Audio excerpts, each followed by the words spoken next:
আরিফ ভাই, এই দেশের যে অবস্থা, এ দেশের প্রধানমন্ত্রী যদি তুমি হইতা তাহলে কি করতা তুমি?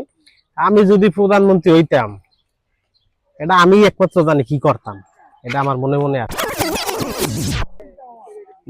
দেশের যে কি অবস্থা, গাড়ির তেল পাই না, রান্দার তেল পাই না, কারেন্ট হয় না, এত যন্ত্রণা, দেশ গেছে অচলে, বুঝলাম না কি করবো। আর ভাল লাগে না দেশ, না। আল্লাহ টাকা পয়সা দাও, আল্লাহ করে টাকা পয়সা দাও। মানুষে কেমনি টাকা পয়সা দেবো? রাস্তাঘাটে কোনো লোকজনই নেই, পকেটও কি নেই। শালার বউ দিল ফোন, বাসায় লয়ে যেতে লাগবে আবার গ্যাস। আবার গ্যাস না লয়ে গেলেও রাঁধতে পারতো না। আগে এলো একটা গ্যাস নিতে গেলে 200 টাকা বাজার থেকে যেতাম, আর এখন তেল সিস্টেমে আমাকে দিব বেটা, বেটার মতো দিব মায়। দেখি কি হয়। গ্যাসের যে অবস্থা আল্লাহ জানে। আজকে গ্যাস নিতে আর মনে আমি আল্লাহ আল্লাহ আল্লাহ দেশের পুরুষ